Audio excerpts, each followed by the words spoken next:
самом центре крымской столицы на улице Пушкина обрушилась часть здания Крымской государственной филармонии. Сначала обвалилась часть стены двухэтажного здания, но вскоре стена рухнула полностью. К счастью, во время обвала никто не пострадал. На месте работают сотрудники Следственного комитета и МЧС. Из-за опасности дальнейшего обрушения здания улица Пушкина частично перекрыта. Здание же старое. За 100 с чем-то лет ни одного капитального ремонта, скажем так. А здание приравнивается к человеческому сроку. Вот 100 лет человеку, скажем так. И ни одного капитального ремонта. Что за здание может быть? И его же надо ремонтировать периодически. Недавно в филармонии проводились ремонтные работы. Здание огражено, здесь стоят строительные леса. Однако местные жители говорят, что рабочих здесь не видели уже месяц.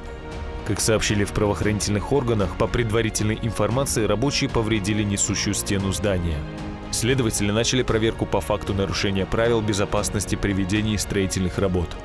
В свою очередь, прокуратура проверит, как исполнялись требования законодательства об охране объектов культурного наследия подрядной организации, которая занималась ремонтом здания филармонии, а также даст оценку деятельности Министерства культуры Крыма. Это здание в центре крымской столицы является объектом культурного наследия. Его построили в 1871 году. Здесь размещалась городская дума и управа Симферополя. В середине 30-х годов прошлого века здесь открылась Крымская госфилармония. В здании также размещаются магазины, центральная городская библиотека и подростковая поликлиника.